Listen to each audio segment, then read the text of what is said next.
A Verdade Sufocada, parte 37.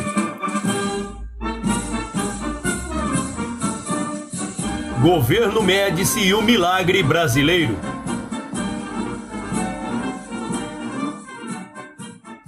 (30/10/69, 15/3/1974). Emílio Garrastazu Médici nasceu em Bagé, Rio Grande do Sul, 1905. Estudou no Colégio Militar de Porto Alegre e na Escola Militar de Realengo, Rio de Janeiro. Participou como tenente da Revolução de 1930. Fez todos os cursos exigidos pela carreira militar. Foi adido militar em Washington durante o governo Castelo Branco.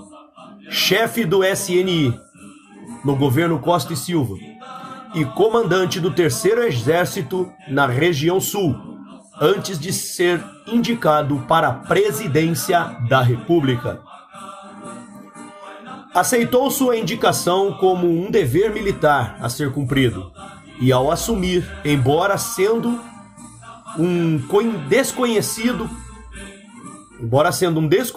para a maioria da população, seus pronunciamentos exortando a união de todos para transformar o Brasil em uma grande nação, fizeram com que fosse recebido com simpatia. Sua franqueza e preocupação para com os problemas sociais infundiram esperanças no povo. Aonde ia era sempre festejado. Nos jogos no Maracanã, por mais de uma vez foi aplaudido de forma uníssona pela multidão. Seu governo atingiu altos índices de popularidade. Nas eleições de novembro de 1970, a vitória da Arena para o Senado foi esmagadora e para a Câmara obteve folgada maioria. Seu governo foi o período de maior desenvolvimento e prosperidade. A economia teria o maior crescimento, alcançando a taxa anual de 11,9%. Por 5 anos, o crescimento foi superior a 9% ao ano. As empresas estatais encarregavam-se da infraestrutura, indústria de base, hidrelétricas, rodovias, ferrovias, portos e comunicações. A produção de bens de consumo desenvolveu-se consideravelmente. A indústria automobilística atingiu a produção anual de 1 milhão de unidades, triplicando a produção de veículos. Havia trabalho para todos. Ao invés de desemprego, perambularam-se meses em busca de emprego. Como hoje, eram comuns nas indústrias e nos comércios as tabuletas nas portas oferecendo emprego. Nos bairros, combis passavam com alto-falantes oferecendo emprego. As políticas internas e externas e o modelo econômico adotado estimulavam as exportações, principalmente de artigos manufaturados, colocando o Brasil na ordem econômica mundial como o país com o crescimento mais rápido que a história contemporânea conhecera. Passou de 46ª economia mundial à posição de 8ª economia. A inflação se estabilizou em torno de 20% ao ano. As exportações ultrapassaram a marca dos 3 bilhões de dólares. Foi criado o Fundo de Modernização e Reorganização Industrial para financiar a modernização do parque industrial. Além da indústria, o abastecimento e a produção agrícola eram prioridades no governo. Médici governou o país delegando funções e não as centralizando. Assumiu sempre a postura de um coordenador geral. O governo era baseado praticamente em 3 áreas: a militar, com os assuntos subordinados à chefia do ministro do Exército, general Orlando Geisel, a econômica, tendo como ministro Delfim Neto, e a política sob coordenação do chefe da Casa Civil, Leitão de Abreu. O chefe da Casa Militar era o general João Batista Figueiredo. O Ministério de Médici era constituído por administradores das respectivas áreas e não por políticos profissionais, como é de praxe. Mário Gibson Barbosa, ministro das Relações Exteriores, foi o responsável pela implementação da política externa e pelo período Médici, que ficou conhecido como Diplomacia do Interesse Nacional. O objetivo principal do governo era o desenvolvimento do país. O Brasil precisava crescer e crescia. O PIB teve o crescimento em níveis jamais alcançados, índices de 9,5% ao ano. A Bolsa de Valores do Rio de Janeiro bateu recordes em volume de transações. O nível das reservas cambiais era excelente. O balanço dos pagamentos apresentava constantes superávites. As exportações de produtos industrializados passaram de $1 bilhão.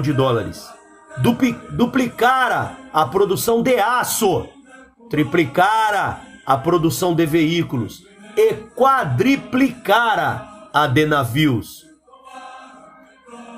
Logo, o reconhecimento viria. Em janeiro de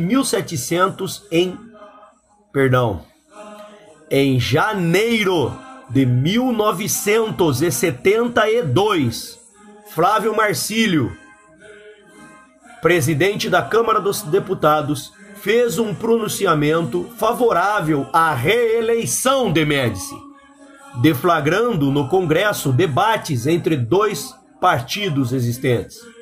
Em 31 de março, Médici, em discurso, considerou prematuro e desconsiderou a possibilidade de se abrir essa questão política naquele momento. Em junho de 1972, o Correio da Manhã publicou o primeiro de 2 editoriais, propondo claramente a reeleição do presidente Médici, desencadeando novamente uma reação imediata do Palácio do Planalto. Uma pesquisa do Ibope atribuiu ao presidente Médici 82% de aprovação. Principais realizações do governo Médici: 1. Inauguração de 15 hidrelétricas, entre elas Solteira e Urubumpungá, gerando 15,8 milhões de quilowatts. 2. Abertura das rodovias transamazônicas e perimetral norte. 3. Construção da ponte Rio-Niterói, inaugurada em 4/3 de 1974, na gestão do ministro dos Transportes, Mário David Andreasa. 4. Construção da ponte fluvial de Santarém. 5. Asfaltamento da Belém-Brasília e da Belém-São Luís. 6. Criação do ProVale, Programa para o Vale do São Francisco. 7. Criação da Prodoeste, Programa para o Pantanal Mato Grossense. 8. Criação do Plano de Integração Nacional, PIS. 9. Implementação do Projeto Rondon, integração da Amazônia à unidade nacional, relaçando agora como novidade pelo governo Lula. 10. Criação do Programa de Aposentadoria ao Trabalhador Rural. 11. Criação do Proterra, Programa de Redistribuição de Terras e de Estímulo à Agroindústria do Norte e do Nordeste. 12. Criação do Funatel. 13. Instituição do Programa de Telecomunicações e criação da Empresa Brasileira de Telecomunicações, Embratel. 14. Inauguração do Sistema de Transmissão de Televisão em Cores. No governo Médici, se tornou possível estabelecer uma rede nacional de televisão que levaria a quase todo o Brasil programas de TV. Isso foi feito pela TV Globo, que na época era uma defensora e difusora entusiasmada das ideias dos feitos no regime militar. 15. Aceleramento das obras dos metrôs do Rio e de São Paulo. 16. Finalização das obras da BR-101, que corta o Brasil de norte a sul. 17. Exploração pela Petrobras da plataforma marítima. 18. Reforma do ensino. 19. Aumento em 7 vezes o número de universitários, de 60 mil para 450 mil, na gestão do ministro da Educação, Jarbas Passarinho. E 20. Implementação do Mobral, alfabetização de adultos, com a diminuição significativa do número de analfabetos, também na gestão do ministro Jarbas Passarinho. Em 1971, o Brasil possuía 3 vezes mais estradas que em 1964. E todas as capitais brasileiras estavam interligadas a Brasília. Hélio Gaspari, um dos maiores críticos dos governos militares, em seu livro A Ditadura Escancarada, página 133, descreve o seguinte: o presidente do país em silêncio, lendo discurso escrito pelos outros, sem confraternizações sociais, implacável com mexericos, passou pela vida pública com escrupulosa honorabilidade pessoal. De presidência, tirou o salário de 3.439 cruzeiros e 98 centavos líquidos por mês, equivalente a 724 dólares e nada mais. Adiou um aumento da carne para vender na baixa os bois de sua instância e desviou o traçado de uma estrada para que ela não valorizasse as terras. Sua mulher decorou a granja oficial do Riacho Fundo com móveis usados, recolhidos dos depósitos do funcionalismo de Brasília. Fecha aspas. Apesar de tantas realizações e de alguns críticos do governo Médici reconheceram o desenvolvimento alcançado nesse período, na página do Senado Federal, na internet, www.senado.gov.br/comunica/história rep21.htm.org. O Senado e o regime militar registra apenas o seguinte sobre o período, abre aspas: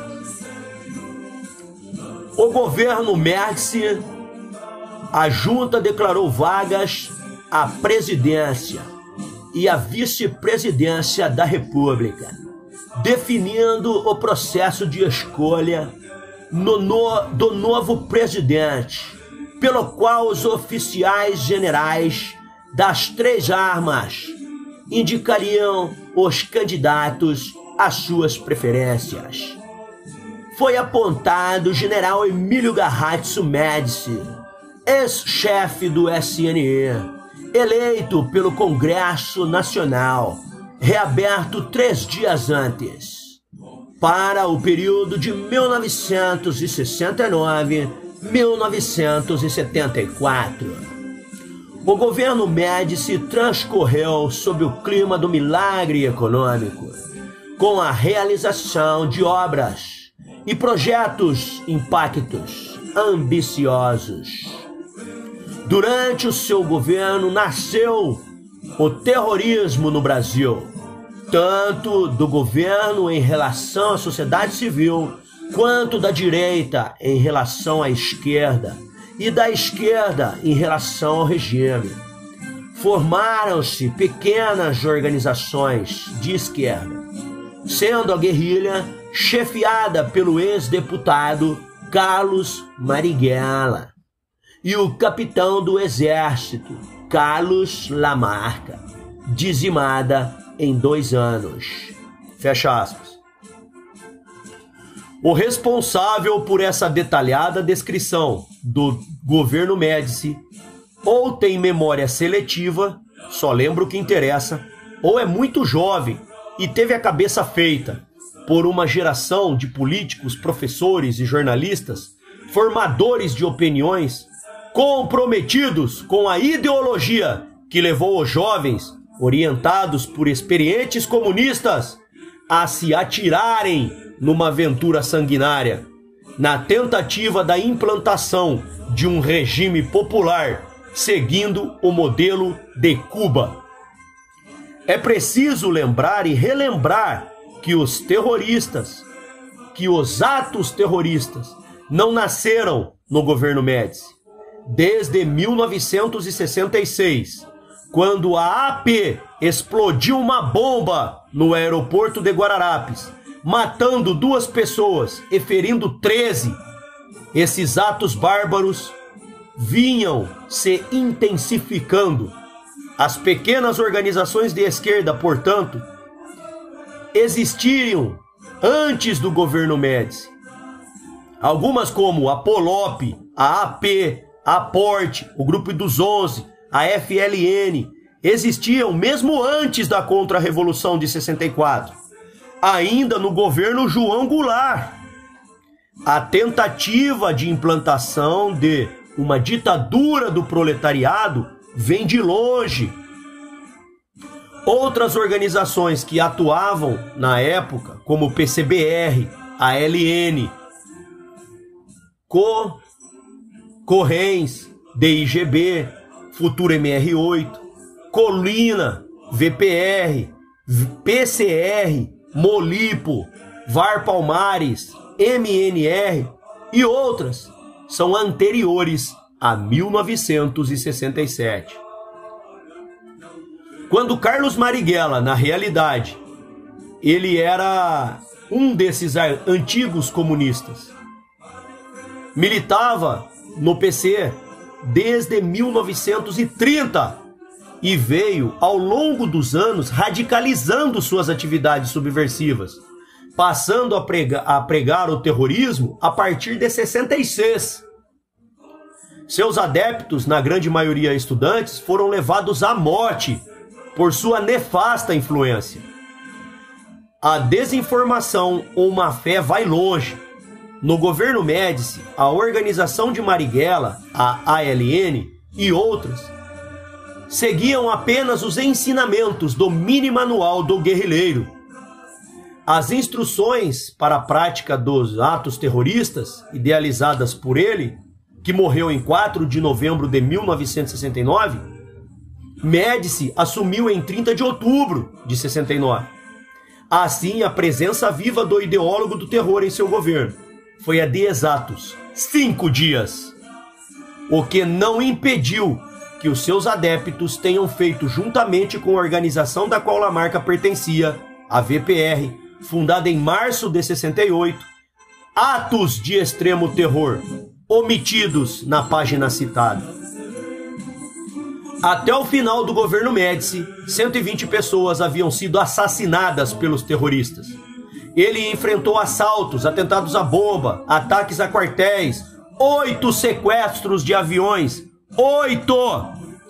e outras ações como sequestro do embaixador americano, sequestro do cônsul japonês, tentativas de sequestro do cônsul americano em Porto Alegre, tentativa de implantação da guerrilha do Vale da Ribeira, sequestro do embaixador alemão, sequestro do embaixador suíço, justiçamento do industrial Henning Albert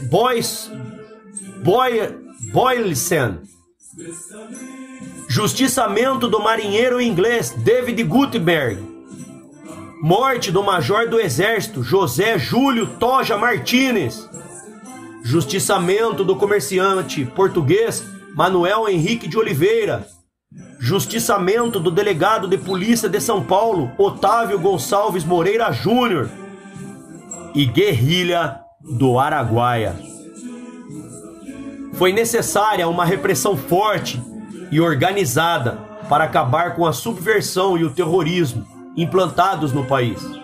Muito se deve a esses atos terroristas o adiamento da normalidade institucional, das eleições diretas para presidente e governadores. Urgia pacificar o país para entregá-lo a novos governantes, não comprometidos com a subversão. As omissões propositais, as mentiras oficiais e as meia-verdades publicadas em um site do Senado Federal buscam reescrever a história. Os responsáveis por essa página mostram-se ideologicamente cegos às realizações de um governo que trouxe progresso e desenvolvimento ao Brasil. A omissão dos demais políticos é inaceitável. Médici enfrentou o auge das atividades terroristas e combateu-as com determinação. As organizações do terror, com reação do governo, sofreram severos reveses, sendo em sua maioria desarticuladas. Por essa razão, as esquerdas, hoje, realizam forte orquestração, associando seu nome à imagem de um tirano cruel, que perseguia aqueles que combatiam as suas ditaduras. Jamais se permitirão admitir que Emílio Garrastazu Médici foi um dos melhores presidentes que o Brasil já teve.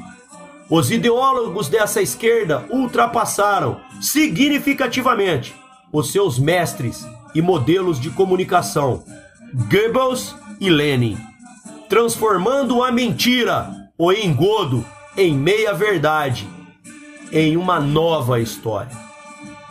Nada melhor para corroborar o que afirmo do que o trecho abaixo do depoimento de Luiz Inácio Lula da Silva.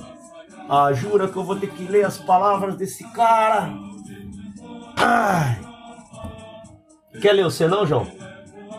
Seu presidentezinho aqui, querido, Nine Fingers, né? Ou do sítio da Atibaia lá, você quer ler ou não? Em 3 de 4 de 1997, a Ronaldo Couto, e publicado no livro Memória Viva do Regime Militar, Brasil, 1964-1985, editora Record, 1999. Abre aspas por Lurarápio. Pera aí que essa eu tenho que me concentrar.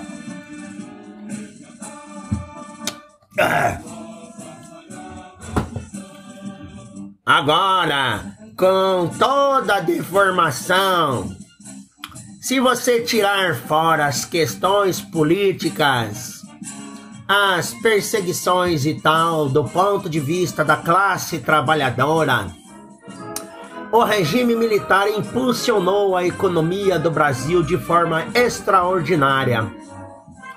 Hoje a gente pode dizer que foi por conta da dívida externa, milagre brasileiro e tal, mas o dado concreto é que na época se tivesse eleições diretas, o Médici ganhava.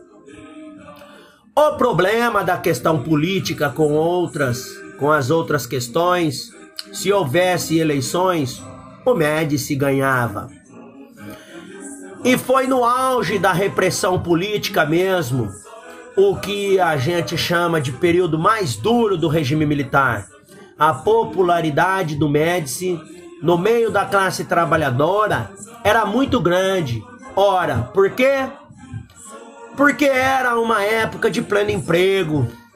Era um tempo em que a gente trocava de emprego na hora e a gente já teria outro. Tinha empresa que colocava perua para roubar emprego da outra empresa. Eu acho que o regime militar, ele, com todos os defeitos políticos, com todas as críticas que a gente faz, acho que há uma coisa que a gente tem que levar em conta. Depois do Juscelino, que estabeleceu o plano de metas, os militares tinham planos de metas. O Brasil vai do jeito que Deus quer. Não existe projeto de política industrial. Não existe projeto de desenvolvimento. Os militares tiveram, na minha opinião, essa virtude. Ou seja, pensar o Brasil enquanto nação e tentar criar um parque industrial sólido, indústrias de base, indústrias do setor petroquímico. Isso, obviamente, deu um dinamismo. É por isso que os exilados, quando voltaram, tiveram um choque com o Brasil. Porque o Brasil, nesse período, saiu do estado semi-industrial para um estado industrial. Fecha aspas.